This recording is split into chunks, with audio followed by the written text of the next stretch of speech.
Hello, everybody. My name is Carlos Alberto Cortez. At work, I work at LightStep. I am part of the core team of OpenTelemetry, and this is...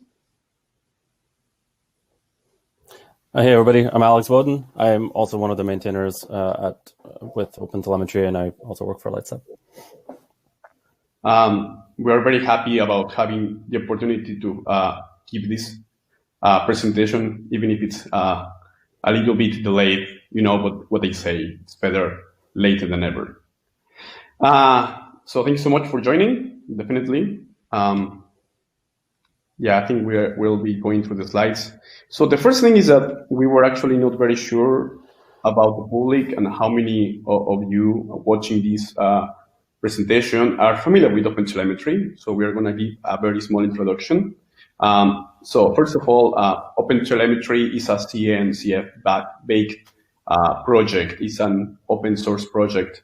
The idea behind this project is to provide a complete, rich environment to provide and capture telemetry data as part of your services, and then, of course, provide this information as distributed traces and metrics and other signals in the future. And the idea is that once you have all this telemetry data out of your service, this can be sent to the backend of your choice. And of course, to make this actually a reality, the idea is that we will be providing a complete ecosystem for many languages, which includes Go, Java, C#, Python, JavaScript, and so on. So first of all, of course, there's an API which will allow people instrumenting their applications or their libraries, to just go and say, hey, I want to send this and I want to send that at this spot. Not only that, we are also providing an actual SDK implementation, and you can think of it as a reference implementation. So you don't have to go and look for one and decide which one you like the most. And of course, everybody is free to define their own SDK. So that is going to give us a lot of flexibility. Part of this is that we also want to provide out-of-the-box instrumentation for popular frameworks like Django for Python or Spring for Java. There's one more component called a collector. The collector is a component that actually can sit as a sidecar. It can receive this telemetry data, massage it, process it, normalize it, and then finally export all this telemetry data to the backend of your choice. And of course, instrumentation, which is the one that you guys are most interested in. Otherwise, you wouldn't be in this talk. And of course, the idea of this is that you can just go and try instrumentation for your services without being able to actually touch your code base. Okay, so that all sounds so good, but what's auto-instrumentation? So essentially, auto-instrumentation is usually a component, which is a wrapper or an agent, depending on the language, that allows you to instrument your services without touching the code at all.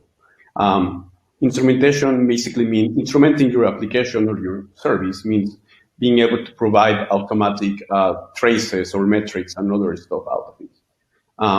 We are taking this part very seriously as part of the OpenTelemetry project, and we're even making it part of our actual specification. We think this is a core piece that will help people use this project all the way. Now, why? Yeah, this is for Alex. Yeah, one of the things that I always love to drive for is understanding why we're implementing anything. And in this case, I think one of the important reasons for auto-instrumentation is understanding the why. And one of the key benefits of auto-instrumentation is to help folks that are already busy, already overworked, find a way to instrument their applications more easily. And if you're not familiar with distributed tracing or with metrics, it could be a huge barrier to cross. And so one of the benefits of auto-instrumentation is that you can, with a fairly simple installation step and a script or a different command to run your application with, you can start collecting telemetry information for your application. One of the other benefits with auto-instrumentation is that with zero or very little code, you can provide insights to users of particular libraries as to how those how their applications are leveraging those libraries. And the libraries will provide rich metadata that is important to the users of those libraries.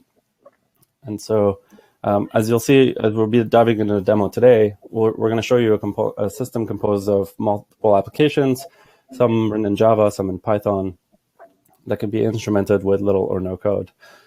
And then we'll dive a little deeper to talk about how the implementation is actually done in Python and in Java. I love having a good picture, so here's a little bit of what the application looks like.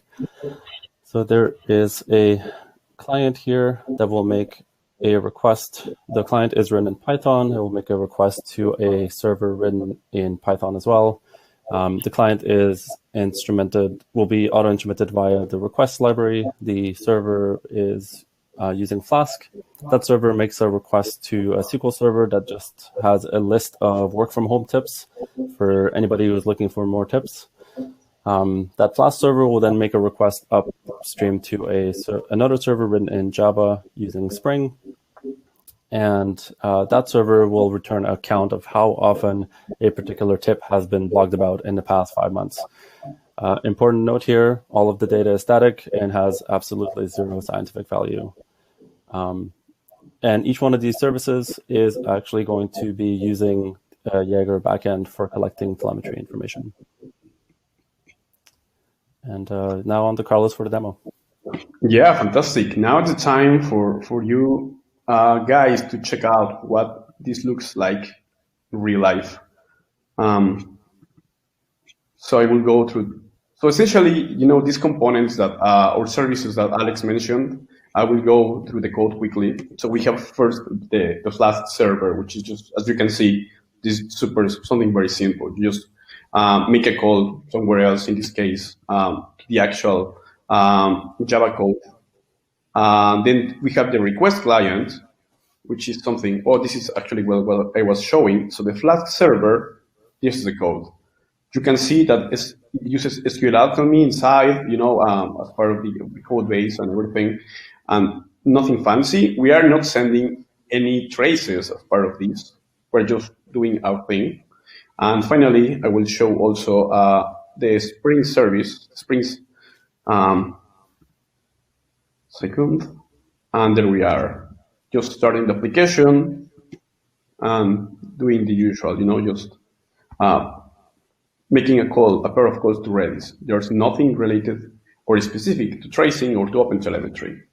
Now, for the first run, what I will be doing is that I'm going to run these three services, but only one of them is going to be automatically instrumented. So you can feel the actual difference. So this is Java, this is a Flask service, and this is going to be the client request.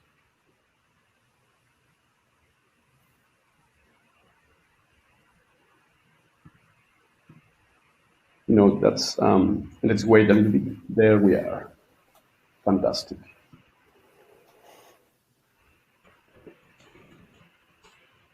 And then we are going to start our simple application. And there we are. And you can see here the tips coming in, which is pretty nice. And of course, now we are going to switch to the Jaeger, which we have here. And now let's check out for the latest traces, So in this case, as you can see here, we can see part of the trace, It's not complete, but you can see that because we're still missing one of the components, but you can see that this is how it looks. And this is without the code being touched. So first we have the Flask server, which had, as I said, nothing related to traces or to OpenTelemetry, the code base, and it's already, creating this trace where you can see how much time was spent on the SQL query, and you can see also extra information, like what's the command and other stuff. For the Flask server itself, you can see what was the method, what was the actual status code, and similarly for Java, we can also see here the actual request, and because of the fact that Redis is auto-instrumented, you can see the actual commands, You can see the process, the URL, and so on. So that's pretty sweet. But of course, we have to also go now. I'm going to change things. So we are going to run the client without instrumentation now. I'm going to use a very small script, sorry. So as you can see, this script, the only thing that does is that it just configures what's the endpoint for Jaeger, which is the backend of our choice, and also configuring the SDK. As I said, we are using this reference SDK. So now it's going to be almost the same, but the difference is that now we will be getting we are going to get the entire traces. So now you see that we can actually see the entire thing, because now this time I am also instrumenting the request part, so you can also see this is the entire thing. And of course, it also has additional information like component, the method, the status code, and so on. And all of this was done without touching your actual code, which can be pretty useful, you know, like just imagine that you want to try out what all OpenTelemetry fun is about and say, let's give it a run. You just need to configure your backend and a pair of things, and that's about it. Thank you. And now going forward, now, how does it work? I guess that this is the obvious question, right? This is part of an actual deep dive. So let's go through the actual fun. So first of all, usually the way you actually instrument your Java application is that we use the Java agent facilities. This is a very common thing in the Java ecosystem. And usually just go and fetch a jar. There's a project part of OpenTelemetry called OpenTelemetry Java Instrumentation that provides this agent. In turn, this agent contains a few components. The first one is the auto-instrumentation engine, which is the one that will launch your application and will inject code to make this instrumentation possible. But we also need actual instrumentation for popular libraries like Spring, gRPC, OKHTTP, and so on. We have a lot of instrumented libraries these days, which is going to help users. You know, they can forget about trying to actually instrument those super popular libraries. And then by default, this jar also includes a few standard exporters that are part of the specification, which is Jaeger, Zipkin, and OTLP. OTLP is it's a very interesting project because the idea is to find OpenTelemetry native protocol that can be used among the different components. It's used by the collector, which, as I mentioned before, it's a component that can work as a sidecar where you can receive data, process it, and then send it back to the actual backend. And when you actually want to instrument your application, let's say, for example, as in the example shows, OKHTTP or gRPC, we try to avoid going the bytecode manipulation way. We are trying to use available hooks, events, or interceptors. These two small screenshots show how it's done there for both. In those cases, for OKHTTP and gRPC, we are using simply interceptors, which is very simple, and it's very nice. You don't have to actually manipulate anything. And bytebody, which is the one that we need to use, hopefully not so much, to actually inject these instrumentation libraries at runtime when your application is starting. When it comes to the actual how it looks instrumenting a library, there is an instrumenter interface that everybody who wants to instrument their application needs to extend. The good thing is that there is a default implementation that goes for the most common cases. And then, of course, in this example, you can see here, you can see in the corner, in this part, that you are telling the agent, like, hey, look for all the classes that have this name, which is Java util concurrent threadful executor. And then, of course, you provide also code, to replace, to grab, or to transform your code. And then running the application for Java, it's done, as I said, the agent itself is simply a jar. It's a single file. And then you have to provide the configuration yourself. Usually that's done through environment variables, which is a very common practice, but you can also specify them as something which is specific to Java called system properties, which is basically parameters that can be passed directly to the Java runtime. So either of them, your choice. And then, of course, in this example, you can see that we are configuring what exporter we want to use, the endpoint, span timeout, and other things. Now, how does it work for Python?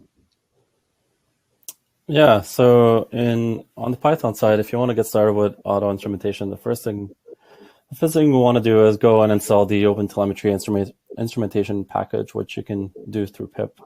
This package contains a few different components. It has the OpenTelemetry bootstrap and the OpenTelemetry instrument script, the instrumenter interface that we'll describe a little bit further shortly, and then the site customize.py file for OpenTelemetry instrumentation.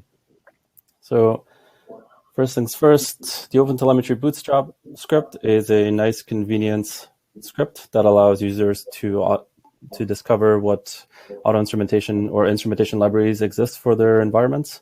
And it does this by doing a lookup with pip of all the installed libraries in an environment.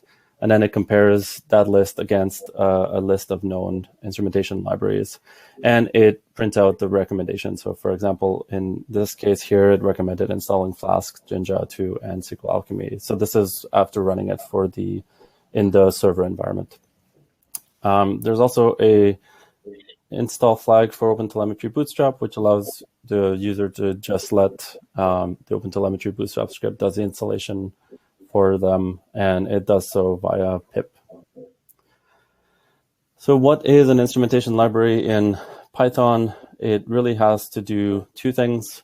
One of the responsibilities of the instrumentation library is to implement an instrumenter interface, much like in Java. This interface, as you can see here on the right-hand side, is fairly minimal. It has an instrument and an uninstrument method.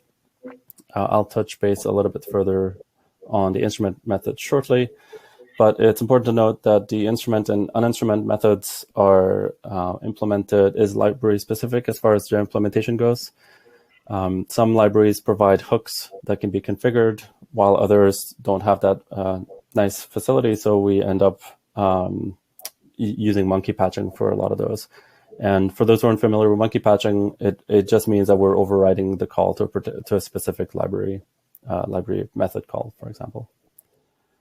The other thing that the instrumentation library has to do is to register an entry point. So in Python, entry points is a mechanism that a package can use to advertise a method or a component to other packages, other Python applications within a system. And so the instrumentation library must register its entry point under the OpenTelemetry instrumenter entry point. And so here you can see the Flask entry point is just the Flask instrumenter, and it's defined inside the setup.py file, whereas the request instrumenter is defined within a setup.cfg file. And we'll go further as to why we need these entry points shortly, but the next component that's installed is the OpenTelemetry instrument, which is used to run the application itself. And the reason why we need to use the OpenTelemetry instrument script to run the application is because we want to ensure that the instrumentation has a chance to be applied before anything in the application is done, so that we don't miss any call from the application itself. And it does so by using the site customize file, which looks a little bit like this. The site customize file looks at the registered entry points. It iterates through all of them and tries to load them via the instrument method that I mentioned earlier. There is a couple of gotchas that I'd like to bring up to everybody's attention, because they're not super obvious when you get started with OpenTelemetry Auto-Instrumentation for Python. And I think Carlos touched on this in the demo, but there are a couple of things that you want to configure ahead of time. And these are things like the meter provider and the tracer provider. By default, the OpenTelemetry API by design implements a no-op tracer provider and a no-op meter provider. but more often than not, you'll want to configure this to use the SDK provider, unless you're implementing your own SDK, for example. But the other thing that's a bit of a gotcha here is that not everything that you would like to have configured is available for via environments variables yet in Python. There is active work happening even today on this to make it better, but currently things like the span exporter and span processor are things that need to be configured. And that's why if you look at the demo code, you'll see this little snip of code that configures a Jaeger span exporter and the batcher export span processor. So a little bit about where we are today with instrumentation and auto-instrumentation. So there's a list here of some of the languages that are currently working on auto-instrumentation and instrumentation libraries. As you can see, there's a lot of progress across many SIGs already. This is not a full list of all the languages that are available with OpenTelemetry. It's just a sample set. There's also like a PHP SIG and an Erlang SIG and Rust and others. But today, Java, JavaScript, Python, and Ruby all have mechanisms for auto-instrumentation, and Go already has some instrumented libraries. And there's a big effort underway for .NET. And as you can imagine, there's a gazillion libraries out there for all of the different languages, and so it's going to take a lot more work to ensure that we have coverage for all of the libraries that are important to people. And if you're looking for a way to get involved, this is actually a really good way to get involved. If you have a favorite library that isn't currently supported, feel free to open an issue to this SIG of the language of your choice. If you'd like to give a try to the existing libraries and report any issues or any missing documentation, that would be another good way to get involved. And of course, if you have time to write some code for us, that would be great. We're always excited to see PRs from our users. So, okay, so if you're looking for more information about OpenTelemetry, I highly recommend checking out the website. It has all of the links and info about the different SIGs, different languages, links to notes of the SIGs, and it also has a super useful registry. So if you're looking for any instrumentation or any languages that you're interested in, you can check out the registry and just search it to see if your library is already supported. And of course, if you're interested in the demo that Carlos showed earlier, here is the link to where you can find the code. And yeah, so that's about it. If you're looking for more information about OpenTelemetry, or if you have any questions, you can feel free to reach out to Carlos and I. We're always available. You can jump into Gitter as well if you're looking for more information there. We're always happy to talk to folks about instrumentation, about OpenTelemetry, or anything really. And come and talk to us. Join the project. We're currently in the almost GA phase, so it's pretty exciting time to get involved. Carlos, any parting thoughts? Yes, please provide us with as much feedback as you can. We are super interested in that. Now it's a perfect time. And thank you for watching. Yeah, thanks everybody.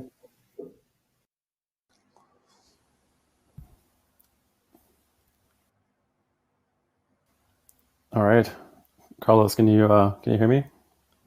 Yes, I can. Perfect. All right, so I'm just gonna start asking the questions that are listed here, and we'll start with the first one. So Lucian asks, what is the performance impact of auto-instrumentation? Yeah, so basically this answer is, it includes two factors. The first one is that any instrumentation that you can set up manually has a cost, of course. Like even if you do that without the agent. For those parts, we are being very aggressive when it comes to optimizations. So in general, it has like a very decent cost. Now, the other part is that usually using an auto instrumentation component is that sometimes you get a little bit more of time at startup. So we have been also, first of all, a lot of these agent code bases have originated with Datadog agents, which were used in production. So at least we know that, of course, there's a cost, but they were based on production code, which is great. And for example, when it comes to compare, for example, I can tell you for the Java case specifically, the agent, the OpenTelemetry that I said, it's based on the Datadog one. It's like 2 or 3 times faster at startup than the special agent, which is the one that was created as part of OpenTracing. OpenTracing and OpenCensus, they ended up becoming the same project, OpenTelemetry. So you can see that it's a big improvement. Also, as part of GA, of reaching GA for OpenTelemetry, that we will have actual testing, which we will be publishing to be able to compare this agent against other code bases. And the final thing is that, at least when it comes to the Java parts, at least, is that we have people who have a lot of experience on this side. We have people from New Relic, we have people from Datadog, we have people from Microsoft, and people who have a lot of experience in the agents, who have been working in the agent side for so many years. So there's a cost for sure, but we are working as with great people, and we hope that it's not going to be a problem. But in any case, we will have actual performance testing to make sure that we're in a decent shape. I hope that kind of answered your question. I don't know if, Alex, you want to answer something more. No, I think you covered it. There's a few more questions here, so I guess we'll just move on to the next one. Are you aware of integration with CNB build packs auto installing the OpenTelemetry agents? I'm unfortunately not familiar with CNB is. But yeah, sorry about that. Yeah, maybe we can take it to Slack and investigate a little bit more. Yeah. We are always open to adding instrumentation, additional instrumentation for libraries that we don't cover, but also about considering, including components that may make the instrumentation overall better. So yeah. We would love to hear the feedback. The next one is a question from Kevin. He asks, is there a way to add custom tags for auto-instrumented network calls? Yes, you can basically add you can add any number of metadata you want to any calls that are happening, because you can basically add traces to auto-instrumented applications. We didn't show it here because we wanted to just show that with very little or no tracing code, you can get tracing information about your applications using auto instrumentation. But you can combine manual and auto instrumentation as you wish. It's probably good to know that OpenTelemetry calls tags attributes. All right. Next question is from David, and the question is, I thought OpenTelemetry was about correlation between metrics, traces, and logs via labels. I don't understand how this works with auto instrumentation.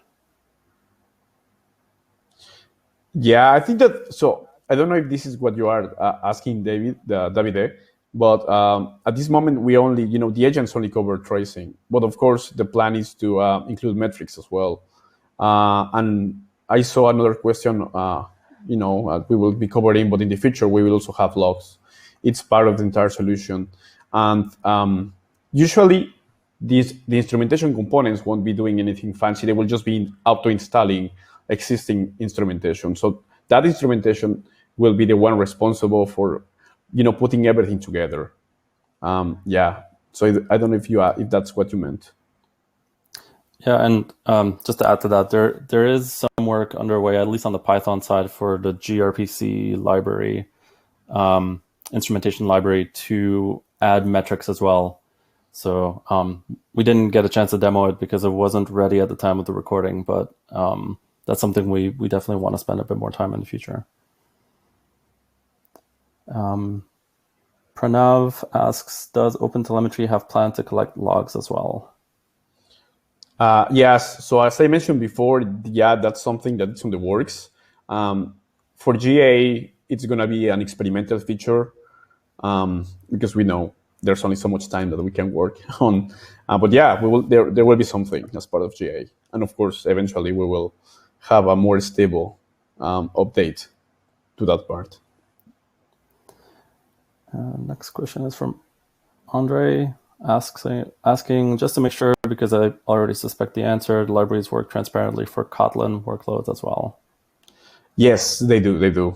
We don't have anything specialized for Kotlin, but if you think there's something that we should support, please just contact us. I think that there has been interest in adding stuff specifically for Scala, for example, and yeah. But yeah, usually it's just like if it works with Java, it will work with Kotlin, or it should, and if not, we can add it.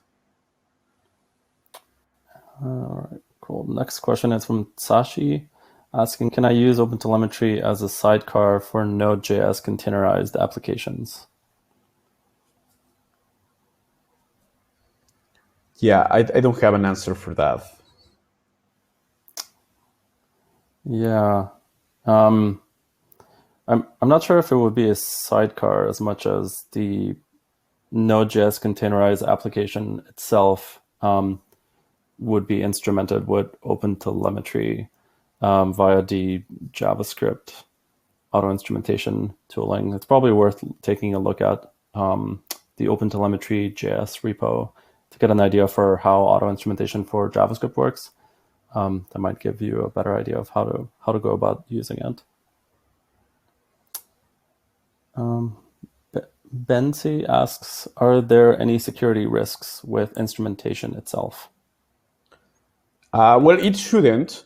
They're having actually security concerns on the API because we had this idea of, for example, doing context propagation out of the box, even if the user didn't configure that. So we are working hard on solving those issues. But those things wouldn't be happening as part of the auto-instrumentation. They're just part of the API SDK and instrumentation in general. But yeah, we are taking this very seriously. And this is, being part of the CNCF is part of this. Yeah, and I think like with any code whatsoever, there's always security risks. I think it's really up to the instrumentation library writers to ensure that no data is leaked that shouldn't be leaked. I think it's also up to the folks that are leveraging those libraries to look at the data that gets populated in their tracing information in the tracing backends and ensure that no sensitive data is being exposed. So I think there's always a security risk, I think, is the takeaway that I would like to see from that question. The next question is from Subin, asking, does the telemetry data from routers make CPUs too busy? Not that I know. I think there's no evidence of that. In any case, let's say that, for example, there's some case like this or another one that is creating too much telemetry data. You can most of these instrumentation agents already support blacklisting, something that you don't want to instrument, and if they don't, they will have it in the future. And of course, you can always leverage sampling if it becomes a problem. But I am a little bit curious about that. I would like to hear more about the details. Yeah, Alex. Yeah, no, I think you're right. I think we haven't seen it yet, but it doesn't mean it doesn't exist. I don't think that we've tested it with routers at this point. Okay, probably the last question, because we only have 1 minute left here, and then we'll have to go to Slack. From Mahmoud, asking, is there any overhead on requests, and how do we configure probability of capturing traces? So there is the sampling API or the sampling API that's configurable in the OpenTelemetry SDK. That's likely how you would configure the probability of capturing traces. And as far as overhead on requests, I mean, I think like with everything, there's always going to be overhead as you add more code in the path. So it's just a matter of, how much overhead are you comfortable with on the requests. And yeah, any last thoughts on that question, Carlos? Not that you were. That's right. All right, cool. Well, thank you everybody for attending the session. It was great having all these questions, and as we said in the slides, please reach out to us if you have any further questions. And it sounds like we're going to have some questions on Slack. So, yeah, thank you so much, guys. Yeah, let's follow up. Thanks for joining, and yeah, we'll be waiting for your questions. Thank you for joining again. Cheers.